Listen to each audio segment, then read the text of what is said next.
ver se fica.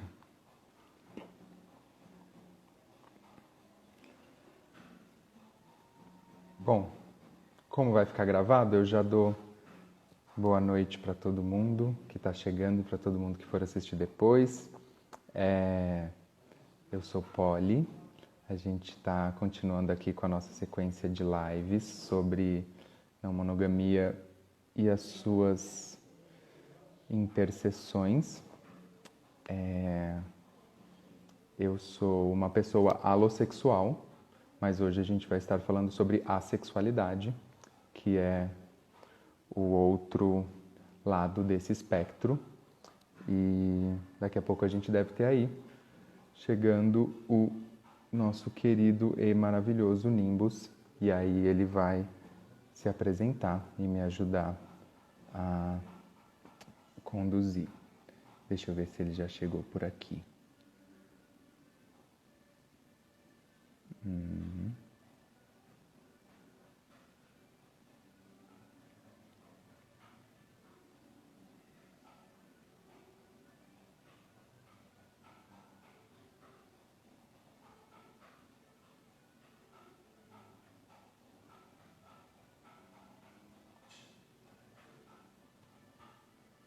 Ué.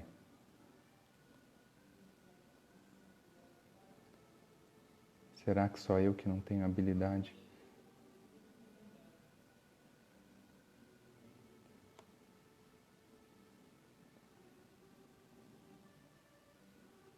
Aham, agora vai.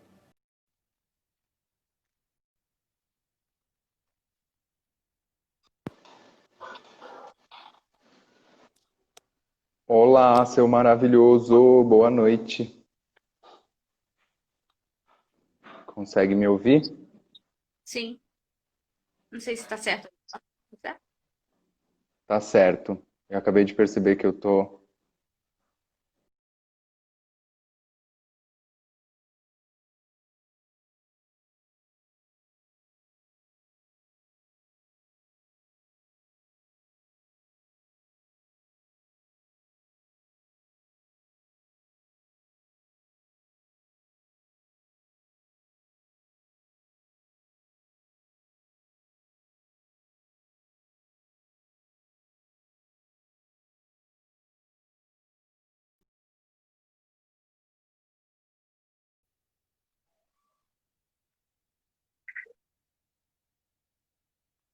Deu uma travada, não sei se aqui ou. É, meu Wi-Fi tá dando muito problema hoje. Mas enfim,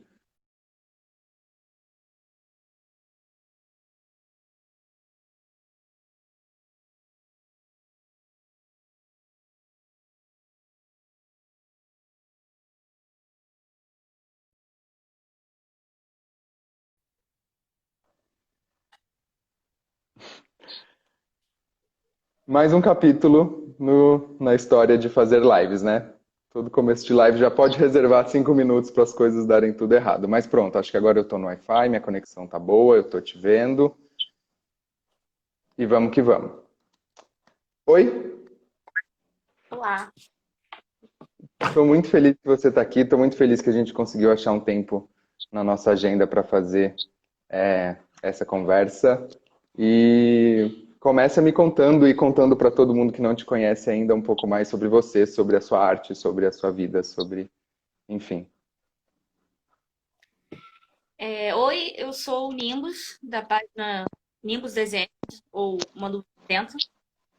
E eu sou ilustrador. Agora eu tô indo pra questão do quadrinismo também, de assim, quadrinhos, né? E eu tenho um livreto chamado Um pouco de Não Monogamia. E eu trato bastante dessas coisas na minha página, no meu conteúdo, eu sempre, hora ou outra, falo alguma coisa sobre não monogamia, é algo que está bem presente na minha arte.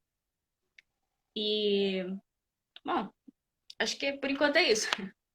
Por enquanto é isso, né? O resto a gente vai desenrolando. O livreto é incrível e, inclusive, eu estou querendo a edição física dele faz tempo. Bem lembrado, vamos combinar isso aí. Bom, você quer começar dando um contexto? O que que você acha? Primeiro a gente fala sobre. Já quer entrar no que é a sexualidade ou no contexto primeiro? Amatonormatividade, sexonormatividade?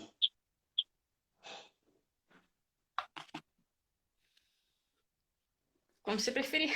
Vamos fazer assim, já que eu vou dar essa introduçãozinha, porque eu já até escrevi um texto na página sobre a matonormatividade, então eu acho que é uma boa introdução, se você me permite. Tá? A matonormatividade, sexonormatividade e a mononormatividade, elas têm todo um conjunto, né, que elas operam de uma forma meio que complementar, né? Eu gosto de falar que a mononormatividade, que é essa pressão pela estrutura social da monogamia, pelo pacto social da monogamia, ela construiu aquela famosa escada rolante dos relacionamentos. E a matonormatividade é o motorzinho que faz essa escada rolante funcionar. Né? Então, a matonormatividade foi cunhada por uma filósofa, e eu até peguei aqui o trechinho dela porque eu acho legal, que é o pressuposto de que um relacionamento amoroso central, único e exclusivo é normal para os seres humanos, na medida em que é um objetivo universalmente compartilhado e que esse relacionamento é hierárquico, no sentido de que ele deve ser direcionado preferencialmente a outros tipos de relacionamentos. Né? Então, a matonormatividade é esse sentimento de que não necessariamente no papel, casar e ter filhos, mas é a própria noção que move a escadinha dos relacionamentos, de que uma pessoa adulta, né, vai constituir família e que essa família vai ser nuclear, monogâmica e exclusiva. E a sexonormatividade, ela é a parte que ajuda a construir muito a hierarquia desses relacionamentos, né? A sexonormatividade é o que diz que o sexo é central em todas as relações românticas, afetivas, profundas. É o que coloca, desde cedo, uma série de mecanismos sociais, de ferramentas ou tecnologias sexopolíticas, né? Ou, enfim, como o Preciado fala, da indústria farmacopornográfica, que vai o tempo todo construindo essa noção de que o sexo é absolutamente intrínseco e normativo e central e, e hétero, né? Uma parte central da sexonormatividade é a heterossexualidade compulsória. Enfim, tendo dado esse panorama, conta pra gente o que seria a assexualidade. Bom, a sexualidade tem todo um espectro, me chama, né? Um espectro cinza, em que, em que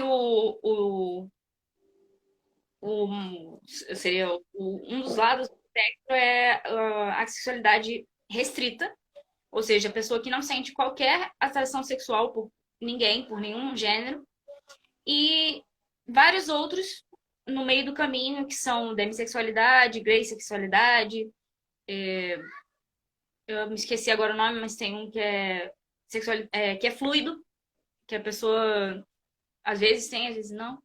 Enfim, tem várias coisas nesse processo aí de entre sentir atração e não sentir nada de atração É, sexual.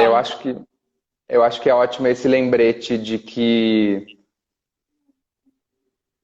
eu gosto dessa metáfora das áreas cinzas, né? Nada é absolutamente uma coisa, absolutamente outra coisa. Os nomes e as nomenclaturas que a gente cria são para dar vazão à nossa experiência, né, individual. E por mais que outras pessoas possam compartilhar dela, e por isso a gente tem essas nomenclaturas, né, para criar essa ponte, elas são sempre muito limitantes, né? O que a gente experimenta e vivencia não é algo essencial, não é algo absoluto, eterno e imutável, né? A gente vai se construindo enquanto pessoa, né? Não só na nossa sexualidade, ao longo da nossa vivência e da nossa experiência, né? Sim, tudo que é questão de orientação sexual, gênero, todas essas coisas são tudo em espectros, né? A gente costuma achar que é tudo um nome, uma caixinha, uma coisa específica, mas assim, é bem mais amplo do que isso, né? Bem. Todas as orientações e gêneros são assim, então a sexualidade, claro, também é.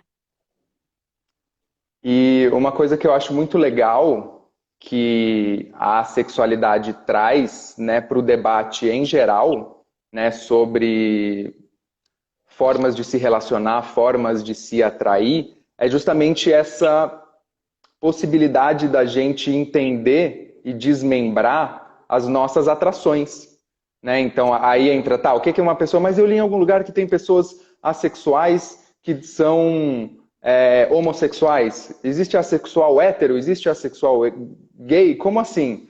Né? Porque a gente tende a ver orientação sexual como uma caixinha, né? Se você é hétero, você não é homo, né? Mas Sim, a sexualidade ela é uma orientação, mas que ela pode vir atrelada a outras formas de vivenciar atrações ou desejos que não sejam necessariamente o sexual, né?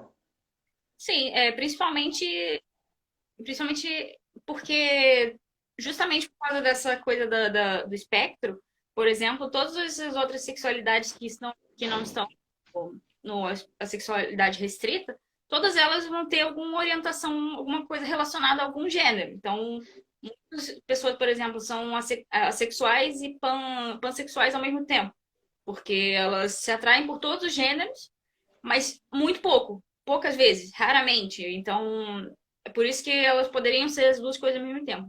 Além do fato de que existem também os panromanticidade, todas essas coisas assim, né? Toda essa separação que tem aí dos tipos Uhum. de. E a sexualidade abre muito esse caminho dessa conversa, né? Exato, porque aí você vê que uma pessoa, inclusive que é assexual estrita, né, que não tem nenhum atração ou desejo ou interesse nesse sentido, ela pode ser panromântica, birromântica, heteroromântica, homorromântica, né? Ela tem essa possibilidade de vivenciar, né, as suas pulsões e os seus desejos de N maneiras, né? Porque é isso, eu vejo muito quando as pessoas pensam na sexualidade, como tem um monte de mitos, né? Sempre tem um monte de erros e, enfim, coisas que vêm com essas normatividades, né? Que causam esses pré-conceitos. Mas uma que eu vejo, se você quiser comentar, que eu acho que é muito básica, é o quanto as pessoas falam assexuado. Né? Isso para Uhum. mim é igual quando você fala sobre não monogamia e a pessoa fala, ah, não, mas eu não sou da poligamia. Aí você fica, tá, vamos lá, vamos sentar aqui, vamos conversar. Não tem noção do assunto quando usa esses termos.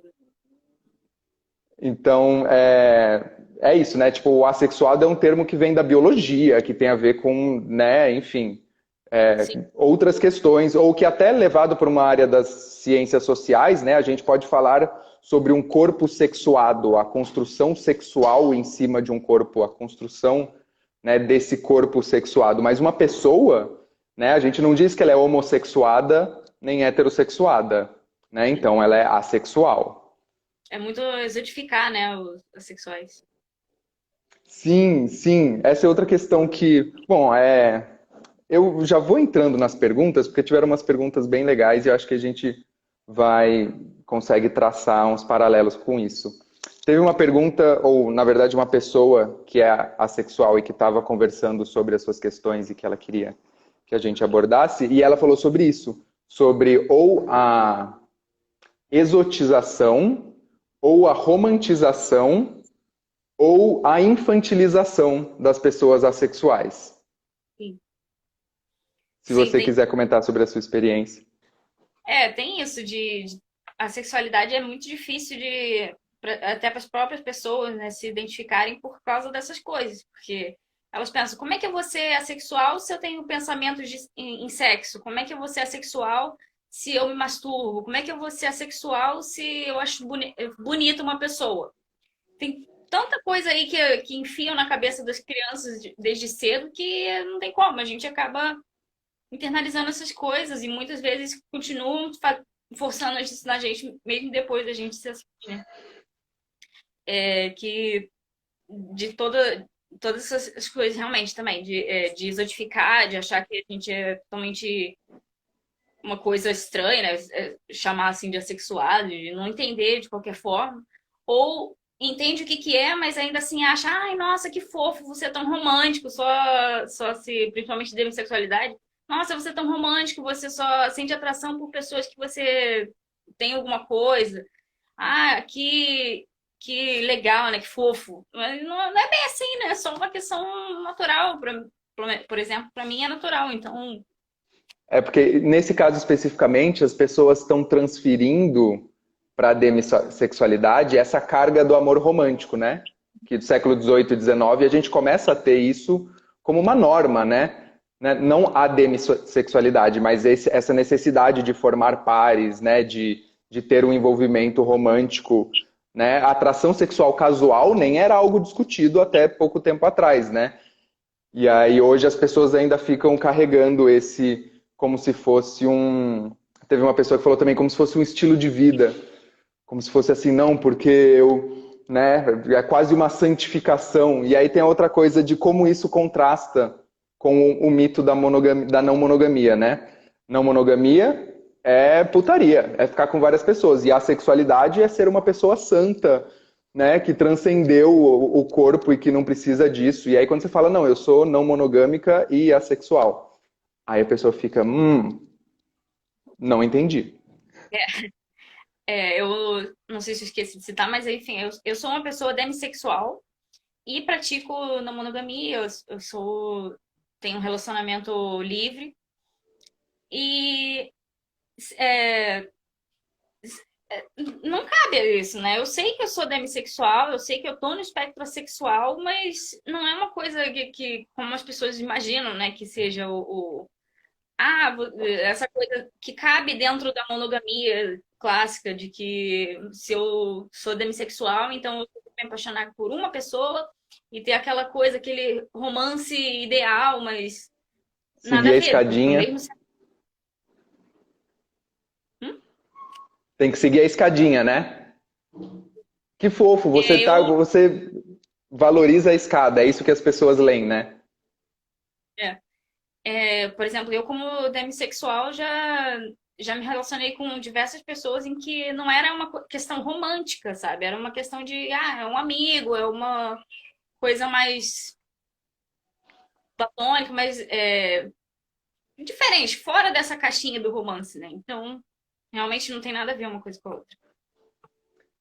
E isso também traz um outro mito super básico com relação à sexualidade, se você quiser comentar, que é esse, tá, mas então pessoas assexuais nunca transam, ou nunca se masturbam, ou nunca pensam em sexo. É, é, é o que geralmente as pessoas pensam, né? Mas ter uma orientação sexual que não é direcionada a ninguém é totalmente diferente de não ter libido, não ter vontade de fazer sexo, não ter vontade de assistir coisas pornográficas ou se masturbar e todas essas coisas. Não tem nenhuma ligação entre uma coisa e outra, só significa que você sente nenhuma ou pouca atração pelas pessoas em si. É mais comum, por exemplo, se você é assexual, você vê uma pessoa que todo mundo acha gostosa e você achar não sentir atraído pela pessoa em especial. Mas se você imagina a questão do sexo, talvez você se sinta com vontade, entendeu? Essa que é a diferença entre uma coisa e outra. Uhum. E aí quando as pessoas, por exemplo, veem dentro do guarda-chuva da sexualidade que existe uma pessoa demissexual e a freissexual, né? A demi é a pessoa que precisa de um vínculo afetivo, emocional, de alguma outra ordem para que essa atração floresça. E a freissexual seria o outro caso, né? A pessoa que tem muito mais facilidade de se atrair e de imaginar cenários e de até atuar esse desejo, essa atração sexual quando ela não tem. E aí essas duas coisas estão debaixo do mesmo guarda-chuva, que é o guarda-chuva de a minha atração sexual depende de certas circunstâncias, né? Por isso a área cinza. Sim, Mas para exatamente. muita gente é tipo, como assim? É, A outra questão que eu acho que é interessante falar, que está nesse também de, né, pessoas nunca transam ou nunca se masturbam, que é uma dúvida que já me falaram, tá, mas pessoas assexuais sentem nojo, sentem repulsa, odeiam sexo, eu posso falar de sexo perto dessa pessoa ou eu tô, enfim, reforçando alguma coisa? Isso depende bastante da pessoa em si. É mais comum que dentro da sexualidade tenham pessoas que de fato têm essa repulsa, mas não é uma coisa também completamente associada. Tem muitas pessoas assexuais que sentem esse desejo sexual e muitas outras que simplesmente não querem mesmo, não gostam, não têm nenhum prazer, não gostam de ver, não gostam de falar. Tem outras no meio do caminho que só não se importam, simplesmente é um assunto como qualquer outro. E, de novo, é toda aquela escala, né? Todo esse espectro, né? Entre uma coisa e outra.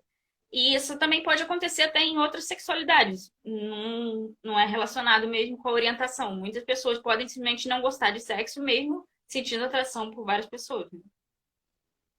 Sim, eu estava lendo um relato e tinha uma moça falando, olha, eu sou demi, sou casada há não sei quantos anos, tenho um filho pequeno e sinto atração pelo meu companheiro, né, que está dentro do espectro da demissexualidade, mas ainda assim o sexo não é, como muitas pessoas dizem, o termômetro da nossa relação, né? Não é aquela coisa que se não tiver acontecendo é porque tem alguma coisa errado.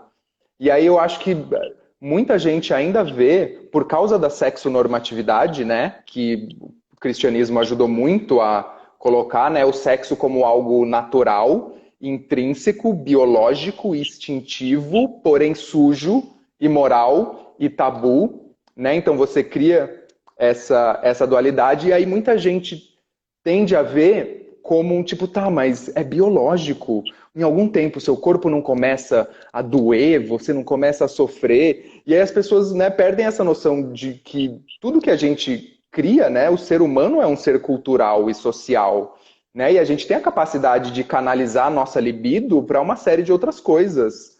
Né? A piada da comunidade Ace é o bolo, né? Por quem você se atrai? Ah, eu prefiro o bolo.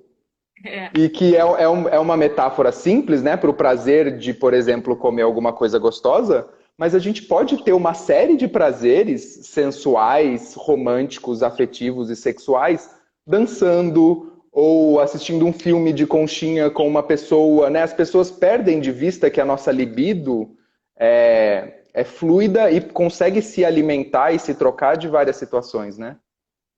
com certeza. As pessoas sempre tudo é tão. As pessoas querem tudo tão encaixadinho e tão certinho que até uma coisa que é tão diversa como o sexo, as pessoas querem que ela seja certinha e específica, né? As pessoas têm dificuldade de entender quando uma pessoa, simplesmente, por exemplo, um casal não gosta de penetração, por exemplo. Elas têm dificuldade de entender todas essas coisas. Então tem tanta coisa, tanta diversidade em que você pode sentir atração e sentir prazer, até sexual, mas sem ser com sexo. Então, Não, enfim. e aí você tocou num ponto que eu acho maravilhoso, porque, enfim, o meu estudo, o meu trabalho, o que me move, né, são os estudos das sexualidades, né? Eu sou terapeuta sexual, com foco neotântrico, neo-haitiano, mas eu tenho muito essa vontade de que a gente consiga superar binarismos que existem dentro, inclusive, das terapias ou, enfim, de uma série de questões. Porque, por exemplo, eu vejo muita gente de várias questões que ainda patologiza a sexualidade, né? Procurando relatos e lendo para nossa live, eu vi de pessoas que, a minha psicóloga falou que a minha sexualidade era culpa do meu quadro X, sei lá, depressão. E quando isso se curasse, isso ia mudar. E aí ela passa desse quadro e aquela situação continua. Então, assim, é muito doido o quanto a gente tudo são passinhos, né, e conquistas, mas eu vejo muito esse paralelo com as outras sexualidades, né? A gente tratava a homossexualidade como desvio, né? A gente patologizava, a gente buscava cura, a gente buscava razão que é uma coisa que eu vejo muita gente fazer com a sexualidade. Ai, mas não é por causa do seu histórico, você não teve um relacionamento ruim, por isso você tá... Enfim, não cabe a gente buscar o porquê que uma pessoa é como é. Ela, que se ela quiser fazer esse processo de autoconhecimento, ótimo, incrível. Mas, sabe, pessoas hétero vão entender o que que faz a heterossexualidade. Pessoas cis, vamos estudar a cisgeneridade, vamos estudar essas estruturas que fazem com que a gente se encaixote, não tentar ficar, né, usando as outras pessoas como objeto de estudo. E aí eu pego muito esse lado da cura, né, que a gente ultrapassou de alguma forma, e vejo como a gente precisa curar a sexualidade. A espaço sexualidade. A forma como a gente trata o sexo, a atração e a sexualidade em geral. Né? A gente precisa, é isso que você falou, desgenitalizar o nosso prazer, né? Tirar essa noção que era até agora há pouco, né? De que sexo oral é preliminar. Mesmo estando no nome, sexo oral é preliminar porque não é penetração, e tudo que não é penetração é uma perversão, é um desvio do nosso objetivo, do nosso destino biológico. Então, assim, eu gosto muito do debate da sexualidade porque ele traz esses questionamentos para todo mundo. Sim, com Né? certeza. Como você trata a sua sexualidade? Onde está encaixado o seu prazer? E será que foi você que colocou ele aí mesmo? Ou se vieram um monte de coisas, né, que inconscientemente a gente vai só aderindo sem perceber? Sim, com certeza. É uma dessas coisas que, às vezes, quando você começa a estudar, você começa. Nossa, como é que eu nunca parei pra pensar que era tão óbvio, né? Que uma coisa não é necessariamente ligada à outra. Eu não preciso de uma coisa pra poder gostar de outra e todas essas coisas assim, né? É doido também, né? Como as pessoas. O que não é o padrão, as pessoas começam a dizer, não, deve ter alguma explicação pra isso. Sendo que também é natural, né? Também existe, também tá aí pra todo mundo. Várias pessoas sentem. E, de novo, aquela coisa do espectro. Muita gente, mesmo que não seja, não se considere assexual nem nada do tipo, também pode ter seu pezinho aqui, seu pezinho ali, sabe? Ela não precisa se denominar sexual por causa de uma. Porque ela não sei, ela sente um pouco menos de atração, mesmo assim, ela cabe ainda entre as pessoas que sentem atração, né? Então, não faz sentido isso das pessoas. Sim, e isso que você falou me lembrou daquele relato que eu falei, da moça que é demi, casada e tem um filho, e ela falou, olha, meu parceiro é alossexual. E a gente está tudo bem, dentro do nosso pacto e do nosso acordo, a gente faz outras coisas, né, que nos conectam e que canalizam essa energia e que movem isso de maneiras que pra gente está tudo bem. Agora, o quanto a gente tende a... É isso que você falou. É um resquício não, né? É uma parte central da construção da nossa sociedade racional, né? Tentar pegar essa coisa e quebrar ela em pedacinhos para achar que aqui eu descobri o porquê e a razão exata, sendo que na verdade não importa, ninguém vai perguntar, né, aonde surge a heterossexualidade. Agora, né, a partir dos pensamentos desviantes das pessoas com sexualidades, gêneros e identidades que fogem do padrão, produzindo conhecimento, a gente consegue problematizar essas caixinhas, né? Até criar o conceito homossexual, a heterossexualidade não existia. Ela era só normal, é só isso, né? Aí quando a transgeneridade, né, as transidentidades se tornam um estudo e uma pauta e um entendimento, a gente cria a cisgeneridade. Mesma coisa com a sexualidade e a alossexualidade. É algo que, de novo, a matonormatividade, a sexonormatividade, a mononormatividade, a heterossexualidade compulsória, vem tudo desde tanto tempo criando isso na gente que a gente nem imagina que possa existir uma possibilidade diferente. E quantas pessoas demoram para se perceber, seja como for, dentro de um espectro de quebrar com a sexonormatividade e o quanto isso machuca elas, né? O quanto mulheres casadas que transam sem vontade, enfim, sem nem entrar em toda a questão da misoginia, do estupro marital, de todas as coisas que vêm disso, mas o quanto mesmo em relações saudáveis, né, as pessoas às vezes não falam que, olha, eu não tenho tanto interesse, ou enfim, não conseguem chegar nesse acordo, né, não conseguem nem abrir esse debate no seu pacto de relacionamento, porque isso é tão normal que se eu questionar isso... É, isso me fez pensar bastante já levando um pouco para a coisa da não monogamia também. como a gente foi ensinado a depender muito dos nossos parceiros, né? A gente tem a impressão de que o marido depende da esposa, a esposa depende do marido, e essa dependência mútua sempre, né? Se você sente atração sexual, quem tem que fazer tem que resolver isso é o seu parceiro, não é você mesmo que deve fazer alguma coisa para lidar com isso, né? A gente coloca muito peso nos outros, né? De que os outros têm que completar a gente, quando na verdade a gente tem que ser por nós, né? A gente tem que completar por nós. E é mais divertido também quando tem mais outra pessoa, né? Então a gente tem que entender essa coisa da dependência como algo ruim, né? Tem Com essa coisa certeza. da, da sexualidade que você falou desse caso, por exemplo, que pessoas assexuais namoram homossexuais.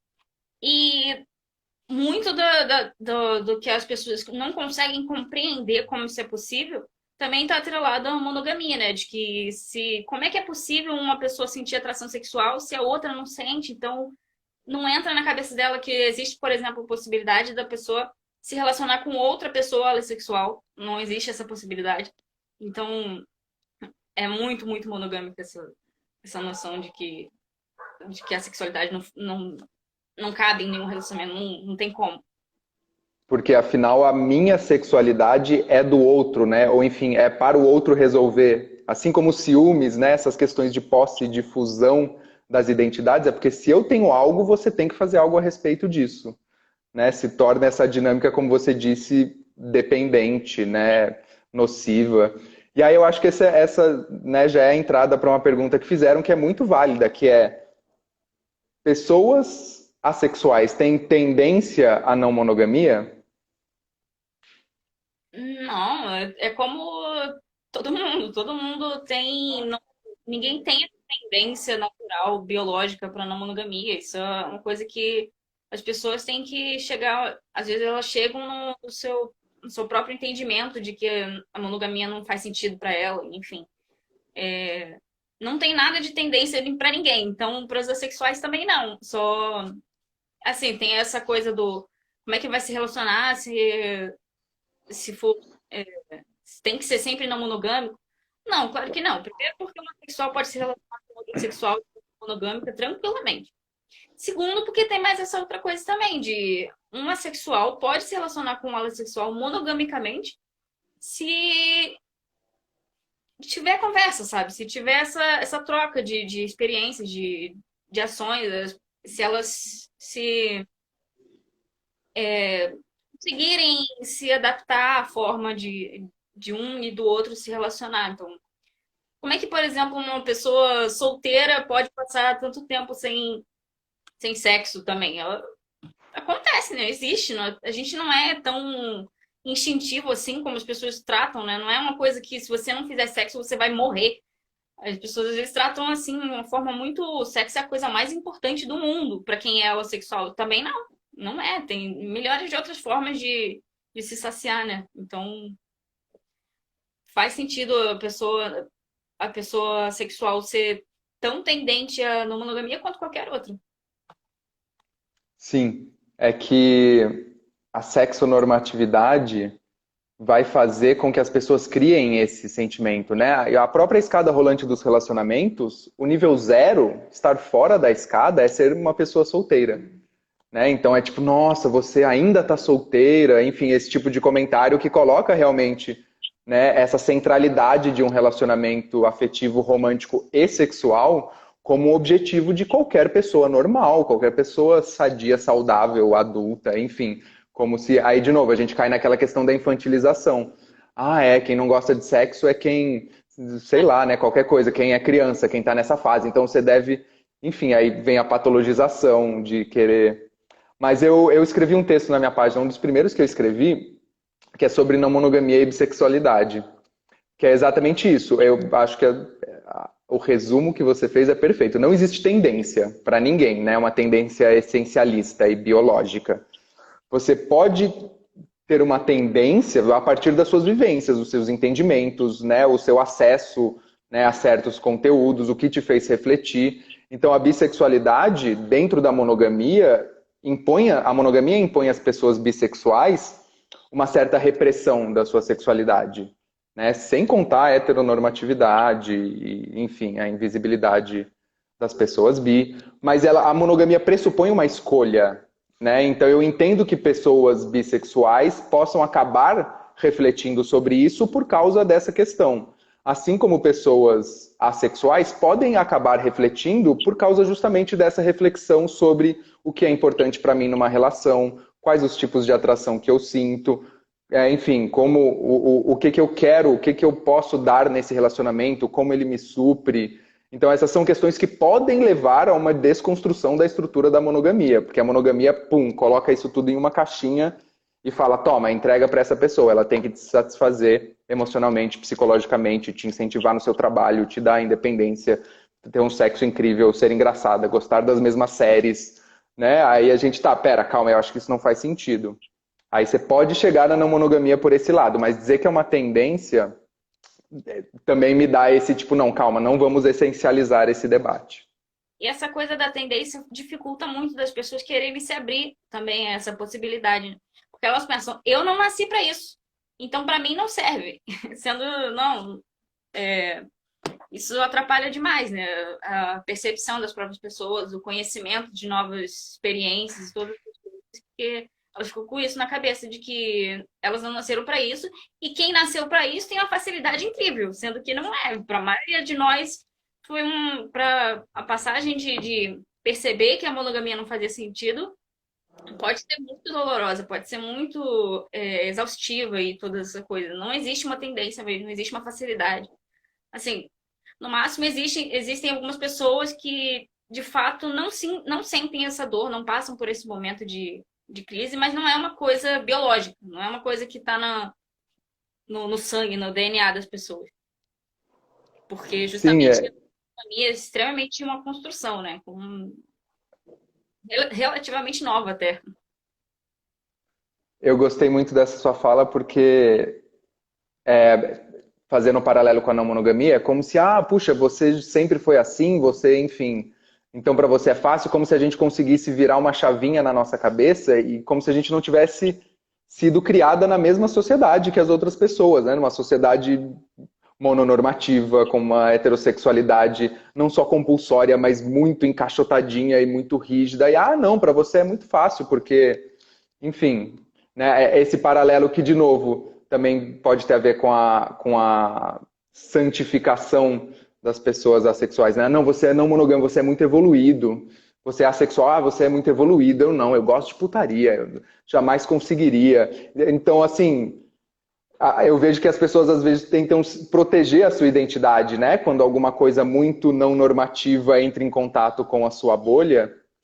E, bom, eu recomendaria para as pessoas nesse assunto o primeiro episódio da Marcela, do Amores Plurais, em que ela conta a história dela. Ela fala, cara, eu sou ou fui uma daquelas pessoas que se dizia ciumenta, possessiva, enfim, não lembro exatamente a fala, mas ela conta sobre toda a construção da posse do amor romântico sobre ela e como isso aconteceu, para que a gente ajude, né? Eu acho que as narrativas, né, contar histórias ajuda as pessoas a se aproximarem e entenderem algumas dessas questões.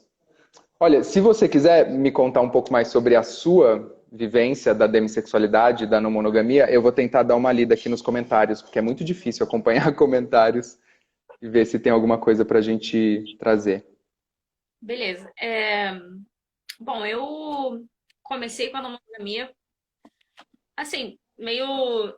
Nem sei, eu não entendia muito bem o que era a coisa, mas eu tive um relacionamento à distância. E por causa disso a gente chegou à conclusão de que pra gente não bastava um relacionamento só à distância, a gente queria que também continuar tendo vivências reais no mundo físico, né? E acabou que foi assim que eu entrei na monogamia. Foi bem, de forma bem, não sei, bem. Não foi de uma maneira muito certa, estudando, nem nada do tipo. Foi assim que eu comecei e foi daí que eu comecei a entender as coisas aos poucos.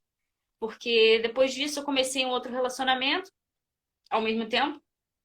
E na minha cabeça ainda naquele momento era uma coisa assim de, ah, esse é um secundário, não é o meu principal, é um extra que tem aí só pra eu sentir essa coisa do romance, de eu me divertir.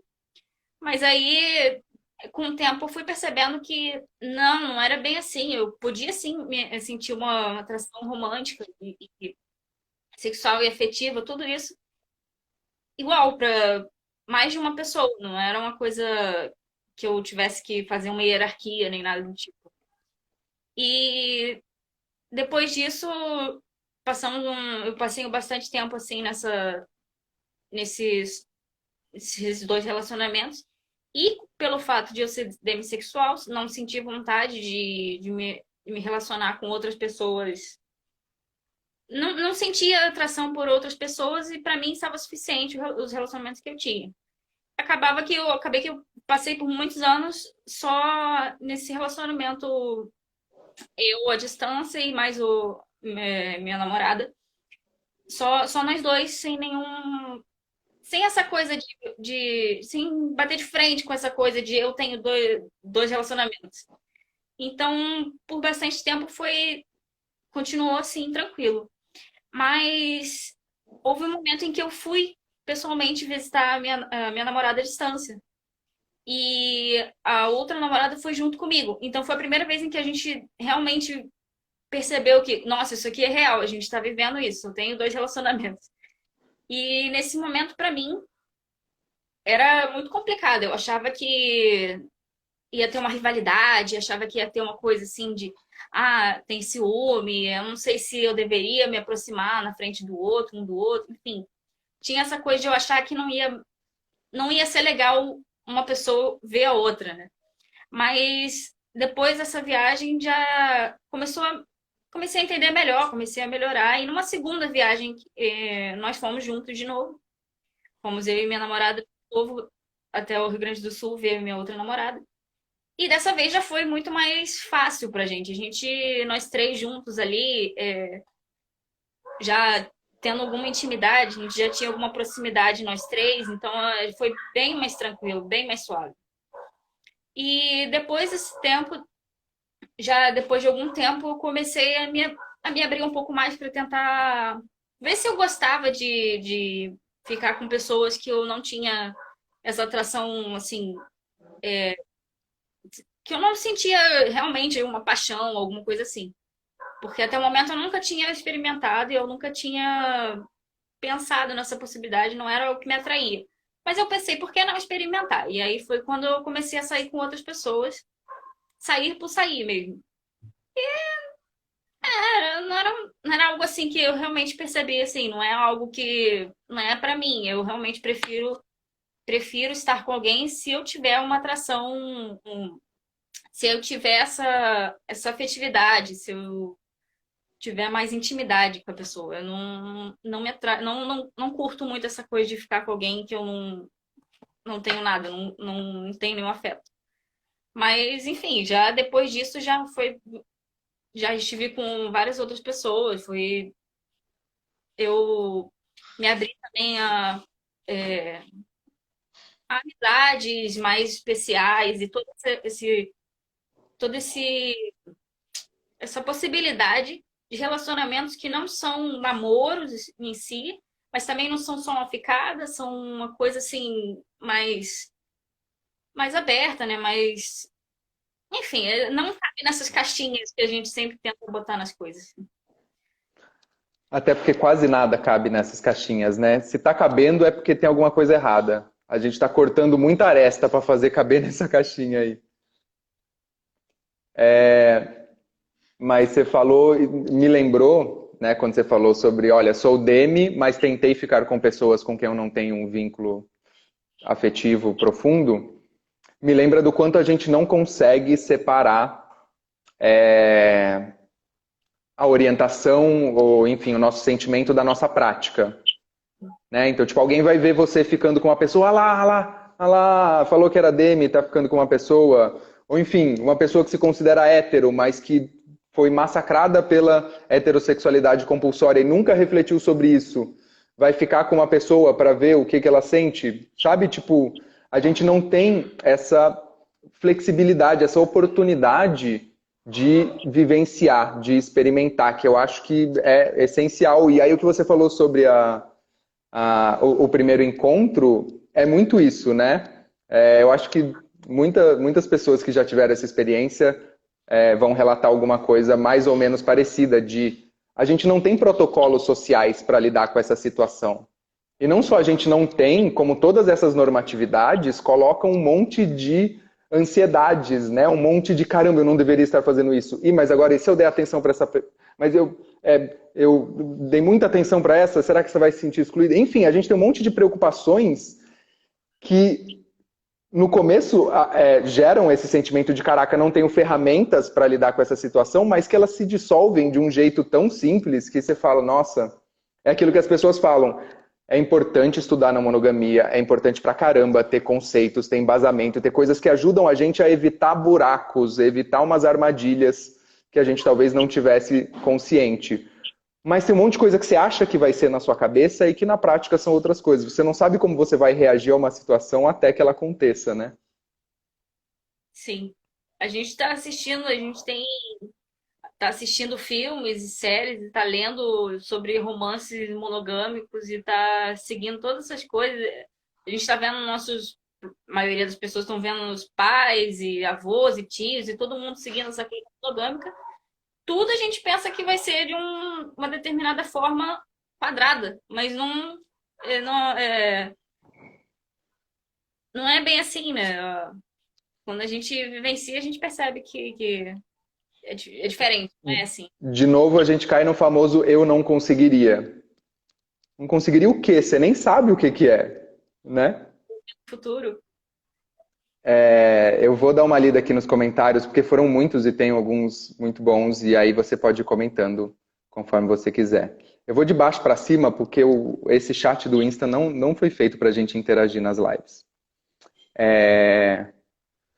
Eu, como mulher trans, sou muito fetichizada. As pessoas se atraem só pelo sexo, mas quando descobrem que eu sou assexual, vira um peso inútil para a sociedade. Tem essa questão super ainda, né?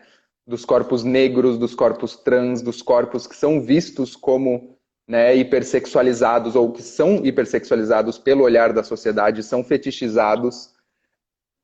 Como é que, né, essa dualidade que acontece dentro das pessoas e essa é uma outra questão que a gente tinha falado, né, comentado antes, sobre o preterimento, né, que acontece muito, tem esse paralelo entre pessoas não mono e assexuais, de tipo, eu sou não mono, mas ninguém me entende, ninguém me aceita, então eu vou tentar me encaixar aqui num relacionamento mono, porque eu moro numa cidade pequena, porque eu não posso falar sobre isso, porque eu não conheço ninguém, e aí você acaba se anulando porque você, né, não tem espaço. E a sexualidade, eu imagino que tenha um peso parecido para quem, né, está começando a se descobrir. Nossa, eu sou assim, mas isso é tão normal, eu devo ser, né, uma pessoa estranha. Então eu preciso me encaixar, porque senão eu vou ficar sozinha, né? Essa coisa da monogamia, de como a gente precisa de outra pessoa para nos completar.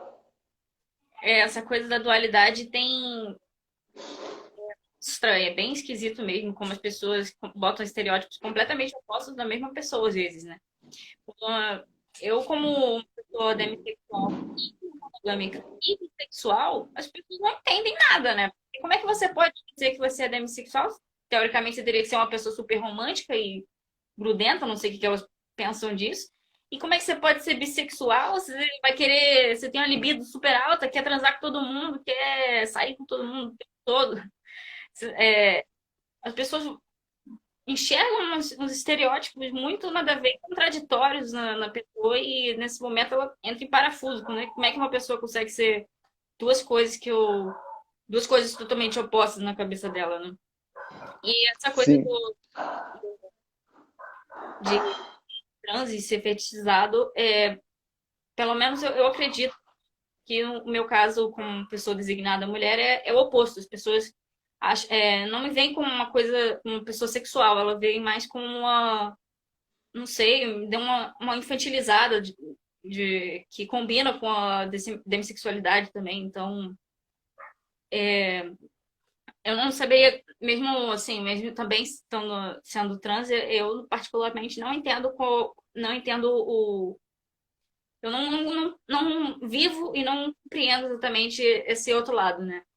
Mas, enfim, é inexplicável Sim. como as pessoas conseguem pensar assim dessa forma, né? Enfim, Mesmo, e de novo, caixinhas são sempre pequenas, mas mesmo dentro da vivência trans, né, a sua vivência cai muito mais para um lado dessa infantilização, né, de que, enfim, aí a gente pode entrar nos paralelos da demissexualidade com a não binaridade, né, e o quanto as pessoas associam uma estética ou, enfim, uma série de coisas, enquanto as mulheres trans estão nesse espaço hiperfetichizado da nossa sociedade, né? E aí as pessoas não conseguem compreender possibilidades diferentes. Poxa, imagina uma mulher trans, por exemplo, que, como a gente sabe, né, uma grande parcela trabalha na prostituição. Imagina uma mulher trans que tem essa profissão e que é assexual, né? Que se sente assim, mas que tem que fazer isso porque esse é o único espaço que a sociedade permita que ela exista. e aí entra uma coisa de uma certa pena das pessoas, né? As pessoas começam a acreditar que, nossa, ela tá. Cria elas criam na cabeça delas umas narrativas de um drama que elas começam a achar começam a, não sei, romantizar muito a imagem, assim, como, nossa, você é uma guerreira, um lutador, todas essas coisas, assim. Sim, sim. Aproveita então e comenta um pouco sobre essa romantização, esse paralelo que não tem nada a ver, que é a da sexualidade e da pessoa celibatária.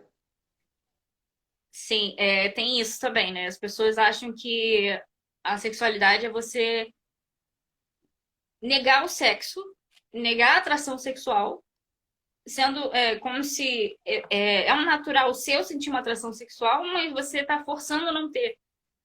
Só que não é, também é natural, é como qualquer outra sexualidade que é natural. A gente não tem que fazer esforço para nenhuma delas, nenhuma orientação sexual é assim, não vai ser assim para a sexualidade. E como a gente já tinha comentado antes, muitas pessoas assexuais podem sentir a questão da libido e elas podem ter o tesão, elas podem querer fazer o sexo e elas fazem muitas vezes. Não pela atração sexual, mas pelo desejo, pela vontade de que ela tem de fazer relacionamentos sexuais. Então, é, eu me perdi, desculpa. Imagina, foi ótimo. É isso. Uma pessoa alossexual ou uma pessoa celibata ou celibatária é um alossexual que decide, por X motivos, não ter essa prática. Né? E uma pessoa assexual é alguém que não sente ou sente de uma forma condicionada e diminuída essa atração. E aí você falou, né? As pessoas, inclusive, podem dentro de todos esses aspectos que a gente falou, ela pode ser assexual estrita, porém autoerótica, né? Uma pessoa que se masturba, ela pode ser uma pessoa que nem tem interesse em se masturbar, ela pode ser uma pessoa que pratica porque ela de vez em quando sente essa vontade com, né, um parceiro que é uma pessoa próxima e com quem ela já tem, ou ela pode fazer inclusive para deixar essa pessoa feliz se aquilo não for algo que é danoso para ela. É tipo, olha, eu gosto de ver, né, a minha parceira ou o meu parceiro sentindo esse prazer, eu gosto de ver a cara dela, eu gosto de ver X, Y, Z, mas é no meu tempo, é na minha frequência, quando eu, né, estiver condicionalmente preparada ou disposta para isso. Sim, aliás, isso me fez pensar também, pensar na questão de como a gente trata o sexo de uma forma muito, não sei, eu não sei se é pelas origens católicas que de todo, das origens cristãs de todo mundo, que a gente tem essa impressão de que o sexo é sempre uma coisa extremamente relevante, sempre importante, sendo que para muita gente é uma coisa totalmente indiferente, tanto quanto assistir um filme que ela não gosta, só porque ela tem uma pessoa ali, né? E aí chega essa coisa de as pessoas acharem que uma pessoa transar sem sentir atração sexual é uma coisa absurda, completamente errada e é estupro. Sendo que aí já é uma banalização da questão do estupro. Porque não é, você tá permitindo a coisa, então tá tudo bem, tudo ok. Claro que também existe a possibilidade de você estar fazendo uma coisa, de certa forma, por de algum abuso da outra pessoa, né? Muitas vezes acontece isso. Sim, por uma pressão.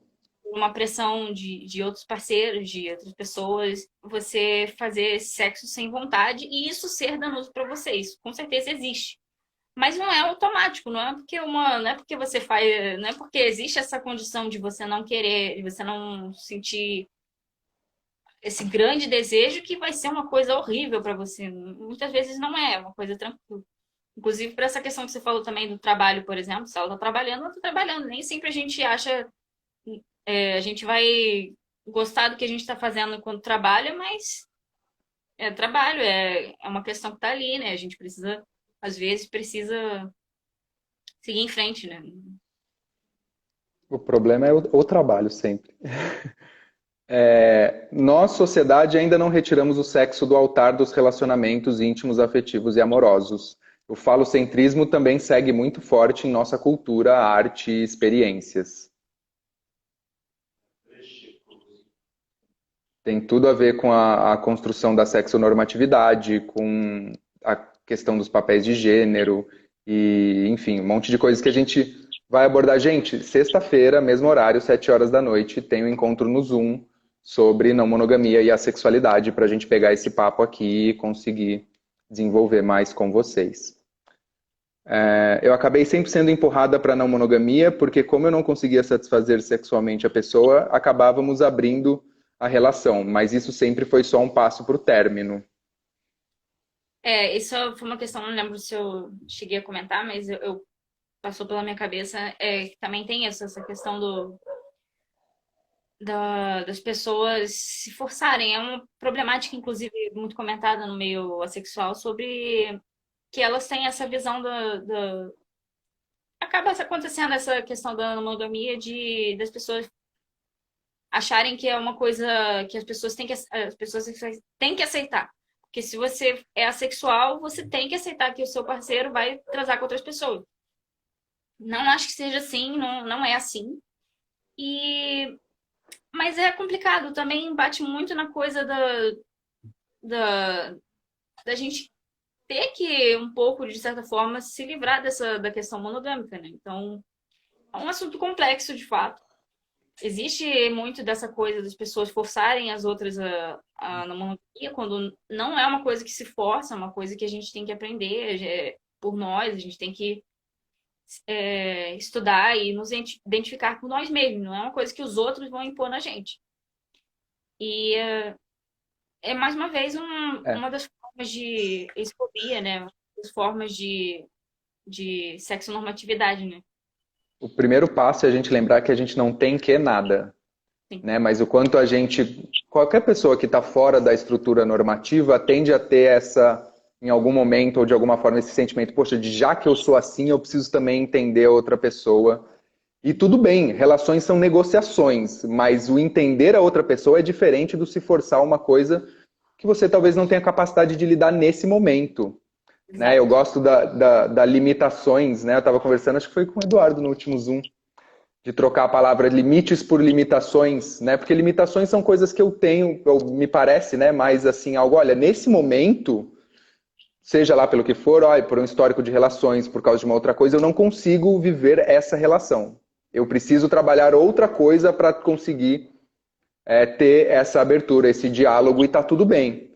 Né? O problema é quando a gente pega isso como mais uma norma, enfim, como a gente coloca isso como mais uma obrigatoriedade, o tem que, né? Confesso que quando conheço e me interesso por alguém, fico muito com o pé atrás sobre dizer que sou assexual e a pessoa sair correndo e nem ouvir o que eu tenho a dizer. Acontece também, né? Ai, amei essa aqui, ó. Ai, desculpa, é porque... Gente, como faz para explicar para as pessoas que eu sou não mono, assexual e piranho pra caralho? Pois é, como? É Não isso, é as caixinhas são tão limitantes, né? uma coisa que na cabeça delas é tão oposta, né? Como é que pode uma coisa dessa? Como pode, né? A sexualidade quer dizer que você é uma pessoa santa e a não monogamia quer que? Não, calma.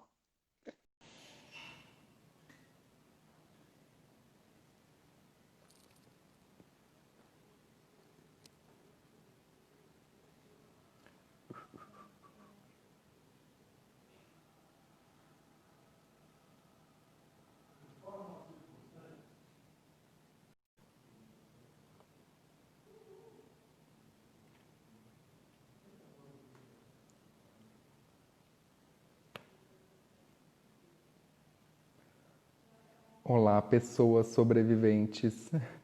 Olha, vou contar pra vocês que o Instagram tá me sacaneando. É a segunda live que ele fecha sem me dar o aviso, né, que tá acabando o tempo. Inclusive, faltavam mais de 40 segundos. Tava assim, dentro do tempo, pelo menos de fazer uma despedida. Mas enfim, o Insta tem cortado as minhas lives aos 59 minutos e alguma coisinha. Então, como a gente parou no meio, né? Eu estava subindo o vídeo para o IGTV, mandando mensagem para o Nimbus para ver como é que está o tempo e a disponibilidade dele também. E, enfim, ele topou e a gente subiu o vídeo, então a gente vai tentar continuar mais um pouquinho, pelo menos para a gente, enfim, fazer um fechamento, né? Porque, infelizmente, as perguntas de vocês a gente perdeu, né? Porque elas estavam no chat. Gente, a live do Insta não é feita pra gente interagir. É muito difícil fazer tudo isso ao mesmo tempo e esse chat que as perguntas se perdem. Mas, enfim, lembrando que sexta-feira, às 7 horas da noite, a gente vai fazer o encontro no Zoom sobre não monogamia e a sexualidade. Basicamente, o plano é esse. Toda semana a gente faz uma live na quarta e um Zoom na sexta. Inclusive, surgiram temas, surgiram pessoas e coisas e, enfim, venham vocês também conversar. Cadê aquele menino bonito? Deixa eu ver se ele já tá na sala. Aham, já tava.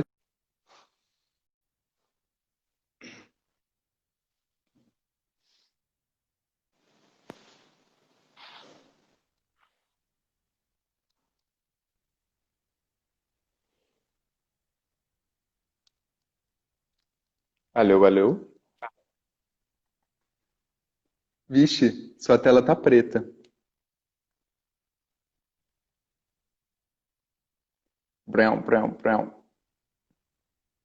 Alô? Câmera. Já. Opa, chegou. Poxa, muito rude esse Insta, cortando os nossos preciosos segundos no meio da fala, assim. Te contar, viu? Eu nem lembro o que que era que a gente estava falando, mas enfim, é muita coisa, né? São temas muito legais, é muita informação para a gente trazer e que, como eu disse, não são informações pertinentes só às pessoas assexuais, né? É um debate que puxa uma série de fios sobre, né, o que constituem relações e como a gente constitui as nossas relações, que eu acho que é muito legal para todo mundo, né? Então venham no Zoom pessoas para a gente conversar depois de amanhã, para vocês poderem falar também, né? Partilhar suas experiências e tudo mais. Assim, eu acho que uma coisa que é central para mim da gente entender e que eu estava vendo um vídeo, agora eu não vou lembrar de quem era, sobre outra coisa. Era um vídeo de psicologia ou de psicanálise. E aí ele estava falando o quanto já existe o entendimento, né, nas questões da psicoterapia, que a gente constrói a nossa atração e o nosso desejo de várias maneiras, né? A nossa libido, o nosso desejo, o nosso gozo, a nossa intimidade, o nosso amor, são todas questões que não necessariamente se constroem conjuntamente, né? Mas que as estruturas normativas da nossa sociedade pegam tudo isso e colocam dentro de uma mesma relação, né? Dentro de uma relação hétero, inclusive, né? Pegam as normatividades se expandem para além disso, né? Porque a cisnormatividade é parte dessa construção, né? A expectativa de que os corpos sejam cis é a expectativa de que os corpos sejam hétero, de que os corpos constituam essa relação que vai, né, chegar no final da escada rolante, que é o destino biológico da reprodução da espécie. Então, assim, a gente destrinchar essas questões é muito valioso para a gente entender o que a gente realmente quer naquela relação, o que a gente consegue construir. Eu acho que a sexualidade traz uma das coisas que eu mais valorizo no meu entendimento da não monogamia, né, que eu até falei no outro encontro, que é aquela máxima de tratar amigues mais como amores e tratar amores mais como amigues, né? Por que a gente encaixota um certo tipo de afeto, de carinho, de troca só num certo tipo de relação? Né? Inclusive, o meu entendimento da não monogamia começou dessa forma, com uma relação de amizade, né? Porque a gente não tinha essa atração sexual, mas a gente não só conversava e trocava e se apoiava, né? Mas a gente assistia filme junto, né? Saía para jantar e dormia abraçado no sofá assistindo filme. Então, assim, Coisas que são isso é fora. inimaginável, né? Eu, como eu comentei primeiro, né? Eu tenho um livretinho são em quadrinhos. E em um dos quadros eu menciono essa questão da amizade mais com mais afeto do que normalmente as pessoas pensam. E é claro que as pessoas que não quiseram entender botaram, como assim são amigas, mas estão peladas juntas? Isso não faz o menor sentido, isso não existe. Claro que existe, totalmente possível. Elas podem totalmente ser amigas e ainda assim não achar que isso deveria avançar para uma coisa isso sequer é um avanço, né? Porque a gente tem essa impressão de que o casamento é o máximo e a amizade é alguns passos antes disso. As pessoas acham que se você quer esse tipo de coisa, você obrigatoriamente quer namorar, casar e todas essas outras coisas juntos. Sim, o quanto até a nossa linguagem está impregnada, está colonizada desse pensamento, né? Vamos aprofundar a relação, né? Vamos avançar, vamos dar o próximo passo, né? Como se fosse linear e que tivesse passos muito bem demarcados. Pode ter relacionamentos tão profundos com amigos, né? A gente pode ter relacionamentos muito mais relevantes para nossa história, para nossa vida, com amigos, com irmãos, com parentes, com gente de toda proximidade com você. Então, realmente não faz o menor sentido essa coisa de vamos aprofundar ou avançar.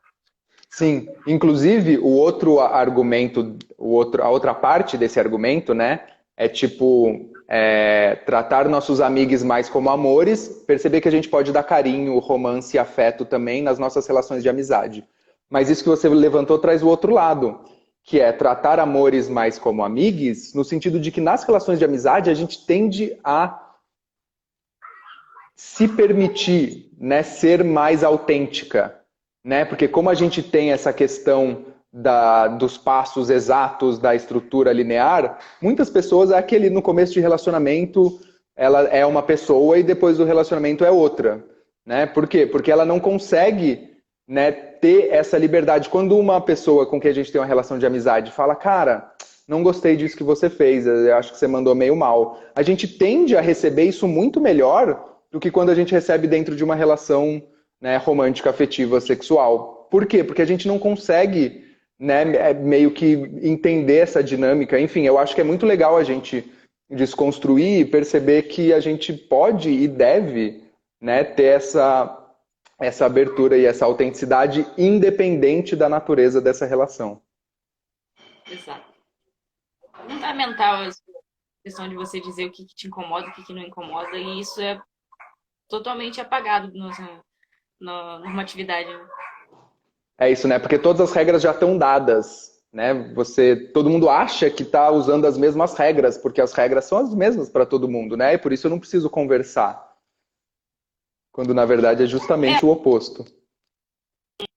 que eu pensei nessa uma coisa que me lembrou isso também é como a uma normatividade é tão grande que muitas das coisas que a gente faz já faz esperando que levem a outra e levem a outra.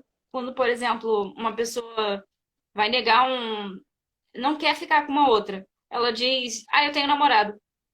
Tá, eu também tenho namorado. E aí, como elas sempre é, relacionam uma série de questões com por causa dessa norma, né? Sim, é o famoso, mas você não leu as entrelinhas, né? Ou você não pegou, não captou os sinais. Tipo, nossa, gente, tudo bem, é claro que existe a linguagem corporal, existe uma série de sinais e que toda a construção do flerte, por exemplo, se dá nesse meio termo. Mas, gente, a vida já é muito complicada. Vamos comunicar os nossos desejos e as nossas necessidades, né? E não, eu vou falar isso porque a outra pessoa vai fazer isso, né? Os famosos joguinhos que é uma Sim. coisa que acontece muito, né? Eu vou deixar você fazer isso que você quer, ó, mas você tá me devendo uma, depois eu posso, né? Essa ideia de linearidade, de que tudo se equilibra, né? 50-50.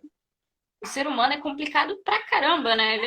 Tem tantas coisas, tantas minúcias, tantas coisas que são de fora e a gente acha que é natural, tantas coisas que são o inverso. E as pessoas acham que não, o ser humano é simples, é básico. O complicado mesmo é estudar física. Aham, aham. Essa diminuição das ciências humanas, né? É, diz aí, me conta um fechamento, alguma coisa que você pensou, alguma coisa que você quer dizer pra galera, se você consegue vir com a gente na sexta.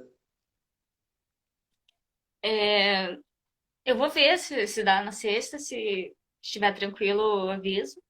Mas, enfim, Sem vai ser. pressão.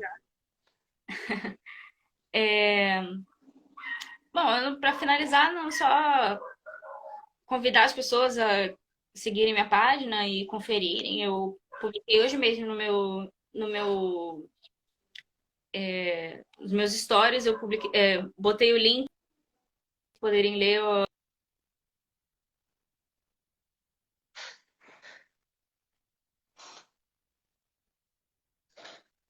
publicando minhas HQs agora. E tá tudo lá bonitinho, é mais fácil de visualizar. Tá lá no meu Instagram também, que está tão lá embaixo e tá mais antigo também. Algumas coisas eu modifiquei porque não gosto muito da forma que eu escrevi na época, ou os desenhos não estão perfeitos como eu gostaria. Então agora tem uma versão mais bonitinha, atualizada lá na plataforma Tapas. E pode só digitar tapas.io/Nimbus Desenhos que você encontra. E, enfim, tem outras coisas também lá, outras HQs que estou escrevendo, e obviamente vai falar sobre esses assuntos que são tudo que é humano, né? Tudo que o quão estranho o humano pode ser, o quão complexo é o ser humano. Eu estou escrevendo essa HQ principalmente, a que eu estou me dedicando agora, se chama O Dia que Conheci Midori, e trata de uma pessoinha que basicamente é inspirada em mim, mas não sou eu exatamente, mas ela encontra um alienígena, e a primeira coisa enfim, uma das primeiras coisas que ele fala que ele diz, questiona, para explicar o ser humano. Então, tem tanta complexidade nisso, né? Como é que a gente explica o ser humano? Então, vai abordar bastante várias questões que são relativas a normas de gênero, normas de sexualidade, normas de monogamia e todas essas coisas assim. Eu com certeza vou mencionar mais pra frente. Então, dá para as pessoas que quiserem apoiar podem me apoiar tanto se inscrevendo lá no Tapas, quanto apoiando financeiramente no Apoia-se que eu tenho também. Está disponível aí pelo meu perfil. E podem também, né, fazer comissões. As imagens dos flyers desse encontro foi você que fez. É uma foto minha que eu amo muito, que está absolutamente maravilhosamente, artisticamente embelezada por você. Obrigada. Eu que agradeço. É uma foto que tem já tinha, né, um significado afetivo muito grande para mim. E depois que você fez essa arte, ela ganhou uma outra dimensão. Da minha parte, o meu fechamento, né, enquanto terapeuta sexual, enquanto pessoa que está nessa busca, né, nesse entendimento de trabalhar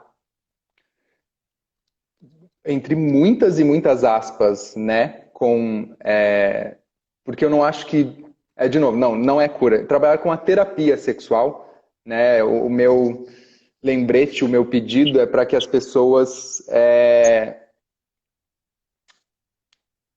lembrem-se de despatologizar a sexualidade, né? Lembrem-se de naturalizar. É isso que você falou, o ser humano é tão incrivelmente complexo e estranho e maravilhoso, né? Eu amo esse conceito de e se um ser de fora da Terra chega aqui, como é que você vai explicar essas coisas? Tem muita coisa que não faz nenhum sentido, tem muita coisa que, enfim, eu gosto dessa possibilidade da gente se olhar e se questionar a partir de um ponto de vista externo. Então, assim, mesmo pessoas que têm essa visão, né, que trabalham com sexualidade, conseguem, muitas vezes, por exemplo, falar sobre a desgenitalização do sexo, né, sobre o falocentrismo, sobre a construção, né, violenta da pornografia e dos papéis de gênero. Mas eu vejo que ainda algumas pessoas, mesmo nesse meio, têm dificuldade de entender que as pulsões, né, a libido, né, a construção do prazer e a forma como ele se externaliza, né, pode passar por coisas que não tem nada a ver com sexo. Né, que, como eu disse, podem gerar uma série de outros prazeres, assim como existem atrações românticas, afetivas, sensuais, sexuais, também existem prazeres românticos, afetivos, sensuais e sexuais, né? Uma dança pode ser uma transbordar de um prazer sensual que vai, né, estar relacionado com a libido daquela pessoa, ou, inclusive, pode ser um prazer sexual para aquela pessoa. Ela pode sentir um prazer, né? Porque é isso, a gente já sabe disso, mas é muito doido que às vezes parece que a gente esquece ou quer esquecer, né? Que o cérebro é o órgão sexual dos seres humanos, né? Nós somos, enfim, muito antes de sermos seres biológicos táteis genitalizados, nós somos seres que fantasiam, que pensam, que, enfim, e aí a gente tentar encaixotar essas coisas num debate puramente, né, biológico e essencializante é um absurdo.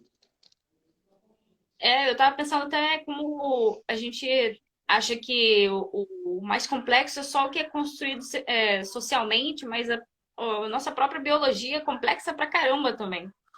Um bom exemplo disso também é como a gente não, muita gente não sabe, nunca pensou nisso, é que toda a questão do biológico, do sexo biológico, também é extremamente construído socialmente, também é extremamente complexo, muito mais complexo do que a gente costuma tratar. Todas as coisas biológicas também são muito mais complexas do que a gente tenta tratar, né? A gente tenta tratar tudo como exatas quando não sabe tudo como exatas. Perfeito, perfeito. Acho maravilhoso esse pensamento para a gente fechar, porque os últimos dois grupos de estudos, os dois últimos encontros que eu tive foram justamente sobre isso, né? Sobre a gente entender que o sexo também é uma construção social, né? A gente fala sexo biológico porque isso parece dar um caráter essencial, pré-discursivo, né? Um campo neutro onde a cultura vai construir o gênero. Mas a própria noção de sexo é uma noção cultural e política construída né, dentro de uma sociedade que tinha certos interesses de construir o sexo daquele jeito.